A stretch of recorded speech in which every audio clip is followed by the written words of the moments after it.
What's going on, y'all? Tech Me Out here, and in this video we are going to be talking about all the things in which you need to know about the OnePlus 6.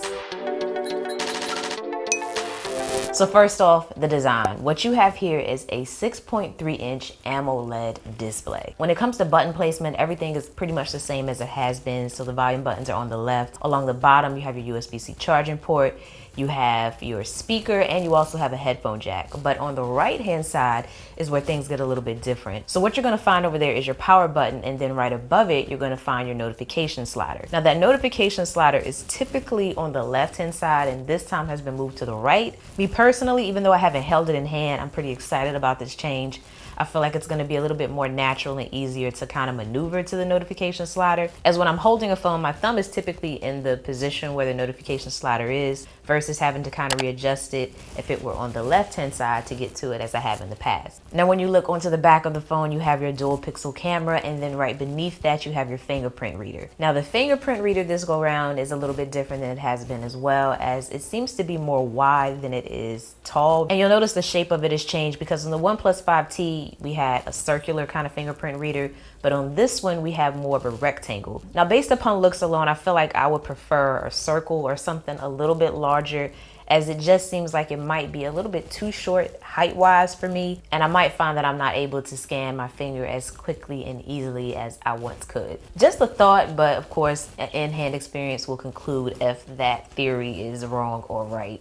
Now, along the display of the phone, you're gonna notice that it does have the notch. Even though they have the notch like the iPhone 10, I think I like the look of the notch on this versus the iPhone 10 because it is smaller, so it seems like it won't be as apparent. And it's not like the notch is that apparent to begin with, but if you made it smaller, of course, it's going to be even less noticeable. Something else to consider about the design is that it is made of glass, which seems to be a trend lately, especially on the big flagship devices. But nonetheless, this one also has a glass back, which is different for the OnePlus lineup, as they do typically kind of have aluminum finishes. But for some reason, we didn't get wireless charging, which is something that's kind of going hand in hand with phones that have glass backs. So wish it was there, sad to see that it's not, but it is what it is. Second thing you're gonna need to know are your color options. So you have 3 different variations. You have midnight black, mirror black, and silk white. And they all 3 have different glass finishes. So the mirror black option has a kind of ceramic appeal to it. Reflection is gonna be a little bit more subtle and less apparent. And I think might be my second favorite option, but my favorite option out of all 3 of these colors is the white with the rose gold accent, as it's somewhat of a soft white, and that rose gold just kind of adds this classy, unique, nice touch to it. I just love this color combo here. Plus, I think oftentimes with a lot of white phones, you would see like either a gold accent or a black accent or a silver accent, but I don't think many have a rose gold accent, so it's different and I like it. And then the last option is midnight black, and this kind of has a matte finish to it. Still glass, but it looks like a soft matte.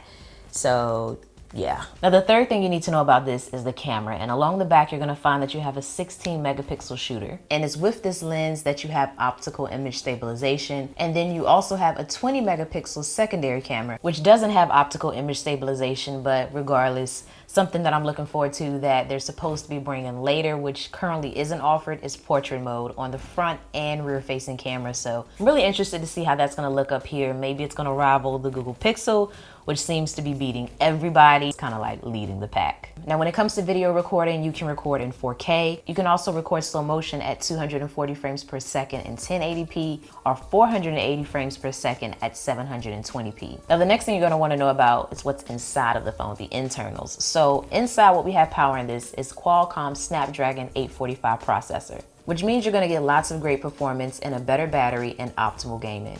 It also packs Adreno 630, and you have an option of 6 gigs of RAM with 128 gigabytes of storage, or 8 gigs of RAM and 256 gigabytes of storage. It also has Bluetooth 5.0 and gigabit LTE. Now, when it comes to the operating system, this is going to be shipping with Android 8.1 and Oxygen OS. And something else worth noting is that due to the fact it is running Qualcomm's latest technology, which is at Snapdragon 845, it'll be able to take advantage of the new partnership between Google and Qualcomm, which means you can actually get Android P beta on this if you wanted to. Now, moving on to the battery. So what you're gonna find here is a 3,300 milliamp option, which is nice but I think what's even better than that is the fact that this phone has dash charging. So if you've never used dash charging, oh my God, it sets the bar for what an experience should be with any phone when it comes to charging it, because you can get a full charge on this thing in like 30 minutes. And I think we don't know really how useful that is until you need it or until you experience it, because I know that is one of the main things that I love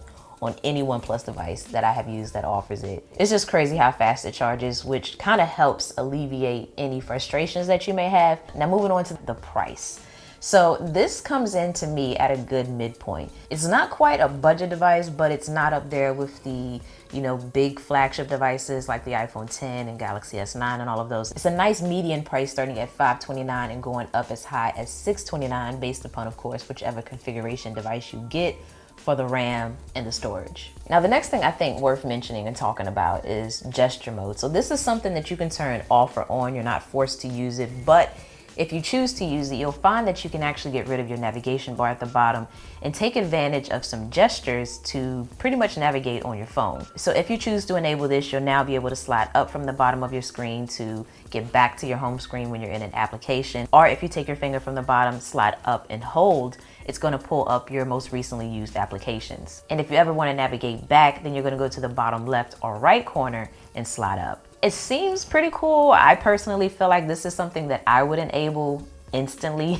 at least to see how it is, because it seems like a mode that I would enjoy. But I know typically with any phone that allows you to get rid of the navigation bar, I will do so just to kind of take more advantage of the screen real estate in which I'm being offered. So yeah. Now, when it comes to features of this, you can expect face unlock, which is pretty cool, super fast. Blew my mind when I tried it on the OnePlus 5T.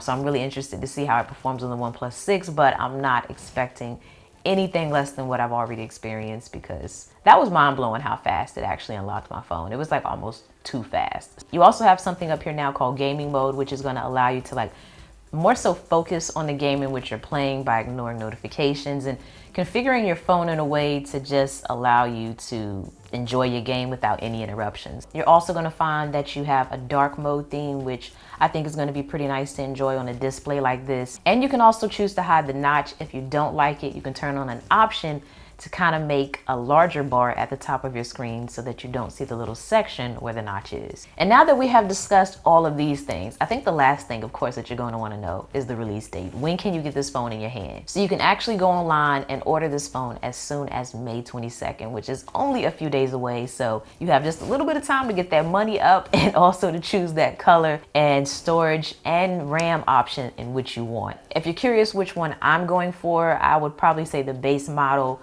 in the silk white option. But actually, now that I think about it, that silk white option is a limited edition, and I don't even know if it's coming out on May 22nd with the rest of them, so scratch that idea. But that's the one I ultimately want. Outside of not being able to get that right now, I am going to probably go for, I think I would do the midnight black base configuration. Something a little different, but of course no device is perfect, and I think on my wish list for this one, I would have loved to have seen wireless charging. I'm getting spoiled with all these other glass back phones having wireless charging and being able to put my phone pretty much anywhere in my house and let it charge without having to fiddle with the cable. Yeah, I'm gonna need that.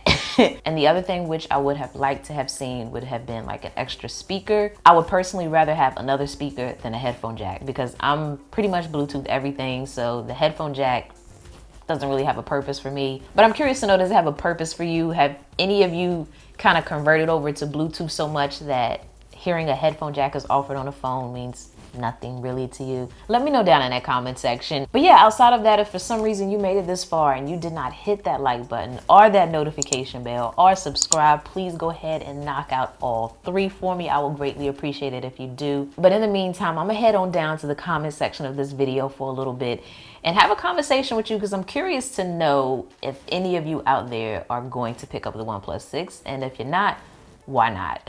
So with that said, let's talk, and as always, thanks for taking the time out to let me tech you out.